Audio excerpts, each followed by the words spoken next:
Good evening, students. In this video, I'll be talking about important MCQs on Age of Chaucer.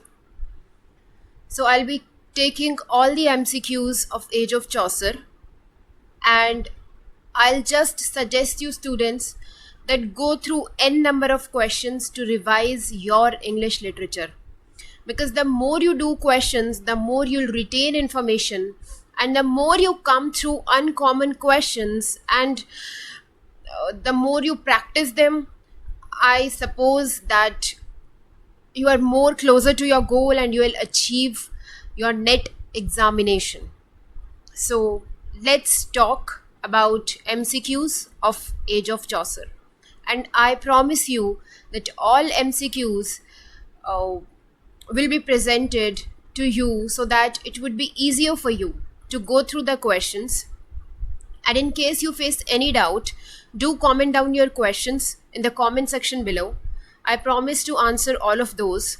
And do share and subscribe my channel if you want to learn more questions, and if you like the way I teach, and if you have any suggestions, do drop those in the comment section below. So talking about the MCQs, the Physician's Tale. In Physician's Tale, the daughter was killed by, that's her father. Second, in Canterbury Tales by Chaucer, the Theban warriors are related to whose tale? So we have already discussed the Theban warriors were related to the knight's tale. And who gave the first full expression of English sense of humor? So the first full expression was given by Chaucer. Then who translated Romance of the Rose into English? That's William Langland. And who was called as the morning star of Renaissance? That's William Langland. Who wrote the book of Duchess, and it's written by Chaucer on the death of Blanche. So these were the 6 questions, and you can just pause down for a second and revise these. Moving further, we have, what does Troilus and Cresside represent? So Troilus and Cresside represents the background of Trojan War by Chaucer. And in Canterbury Tales, the wife of Bath, what does the wife of Bath represent? So the wife of Bath represents the name of town. He was fresh as month of May. These lines are written for, and these lines are written for square. In Parson's Tale in the Canterbury Tale is in. So the Parson's Tale in Canterbury Tales was in prose. Remember, the Parson's Tale was a prose. Name the first English novel in verse. So the first English novel in verse was Troilus and Cresside. What is the main idea source for Chaucer for his Canterbury Tales? So the main idea from which Chaucer has borrowed for his Canterbury Tales was Boccaccio's Decameron. That was the main idea for Chaucer for his Canterbury Tales. Moving to next set of questions, we have the House of Fame is related to, that is Dante's Divine Comedy. Who was considered as father of English poetry? I hope everybody knows this, that the father of English poetry was Chaucer. Next question, what was the name of cock in the Canterbury Tales? So that was Chanticleer. Who was the first person to begin his tale? And the first person was knight. Because of his social status, he was given the first chance to describe his tale.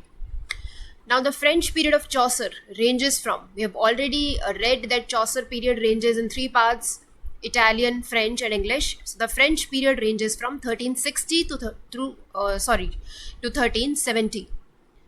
Then Italian period of Chaucer ranges from 1370 to 85. Moving to the next set of questions, students, that's Troilus and Cresside was inspired by. So Troilus and Cresside was inspired by Boccaccio's Decameron.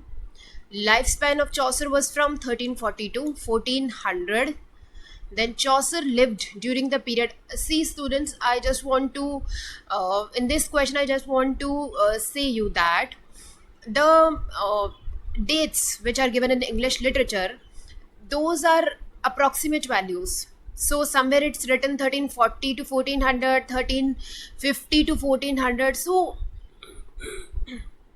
I just want to make you assure that the options given in the net questions will be like 1340 to 1400. Then it will be having a difference of like 1500 to something, then 1700 to something. So there will be a major difference in the dates. So you don't need to worry about that. Uh, I'll learn wrong dates, or am I learning the correct dates? So you don't need to take that thing into your mind, because the options given in the net examination won't be so close, so you don't have to worry about the dates. Okay, just remember that it's around 1340 to 1400, and you will be able to mark the correct option. Chaucer lived during the period of these kings. So we have already studied that he has seen the rule of three kings: Edward III, Richard II, and Henry IV. Then Canterbury Tales is an allegory. The name of inn where all pilgrims stayed was Tabard Inn. We have already studied in Canterbury Tales. Then what is considered as one of the earliest work of Chaucer? So that was Book of Duchess was the earliest work of Chaucer. Okay. Moving to the next set of questions. That's we have already studied rhyme royal was used by Chaucer. This is important. Then who was the author of Piers the Plowman? That's William Langland. Confessio Amenities is a famous work of, that's John Gower. Vox Calamities deals with the peasants' revolts of 1381. Then the next question says Speculum Medientis is French work written by, that's John Gower. Then who was the first to challenge the authority of Catholic Church? This was John Wycliffe. So he was the first to challenge the authority of Catholic Church. Moving to the next question, which is the last question of this series. So that is, who was considered as most voluminous poet of medieval time? That was John Lydgate. So with this, we end the session, and I hope you enjoyed the video. If you do, so please subscribe to my channel, share this video with someone who needs it, and it would be helpful for him or her too. And we'll meet in the next class. Till then, keep revising. Thank you so much for watching the video, students.